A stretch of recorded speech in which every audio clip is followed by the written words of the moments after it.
If you consider how many people Lenin, Stalin, Hitler, Mao, and Pol Pot killed, Fidel Castro is small potatoes. Yet, he merits a vaunted position in the 20th century's Hall of Evil. Here's why. He imprisoned the entire nation of Cuba. He destroyed its economy, impoverishing millions while enriching himself. He arrested, tortured, and murdered political opponents. He energetically exported his Marxist ideology throughout Central America, South America, and parts of Africa, spreading death and suffering well beyond the borders of his own country. And he almost precipitated a nuclear war between the United States and the Soviet Union during the Cuban Missile Crisis of 1962. Had he succeeded in that ambition, he would have even surpassed the grim body count of Stalin, Hitler, and Mao. Thankfully, even dictators don't always get what they want. Born on August 13, 1926, Fidel Castro grew up in comfort and privilege. His father, an immigrant from Spain, was a prosperous sugarcane farmer.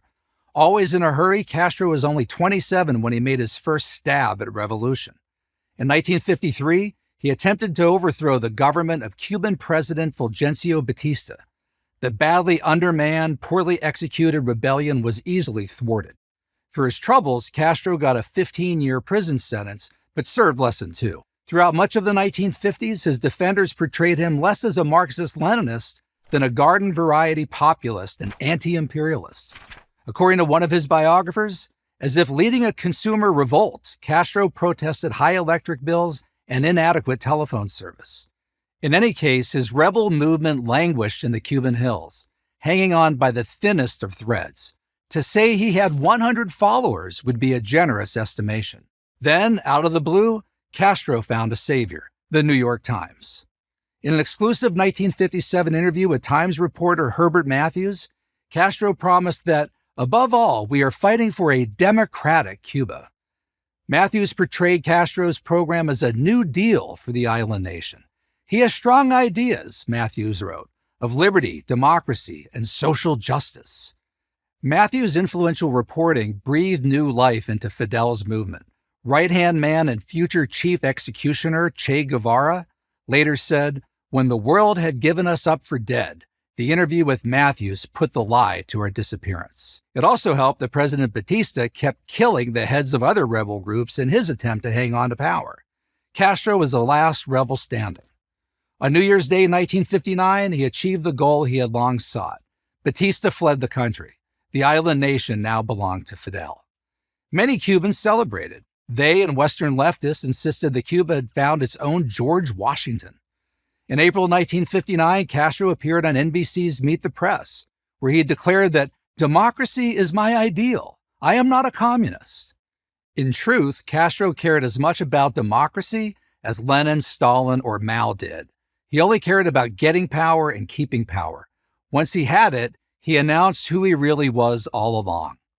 I am a Marxist-Leninist and shall be one until the end of my life. Castro created a totalitarian communist dictatorship, the most militarized, repressive nation in the Western Hemisphere. He banned freedom of speech, press, property, assembly, religion, and even the right of people to leave the country. He staged show trials and launched purges. He tossed countless souls into his jails, from dissidents to priests to homosexuals. He also brought death. The Black Book of Communism, the authoritative catalog of communist atrocities, states that in the 1960s alone, Fidel arrested 30,000 people for political reasons and executed 7,000 to 10,000. That doesn't count the 33,000 who drowned in shark-infested waters trying to get to the United States.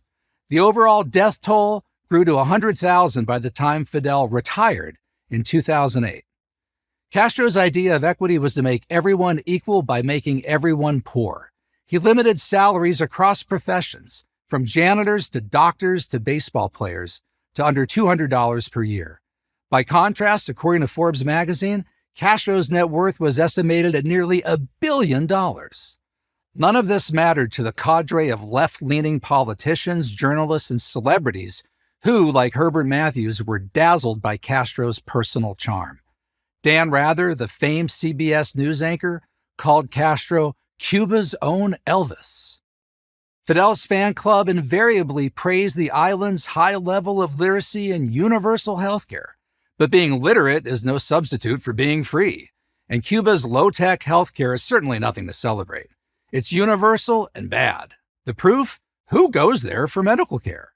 It's impossible to know, of course, what Cuba would be like today if Castro and communism hadn't destroyed it. But based on its economy in 1959, when it ranked fifth in per capita income in the Western Hemisphere, and based on how Castro's exiles have so thrived in the United States, it would undoubtedly be far more prosperous than it is now, and infinitely more free.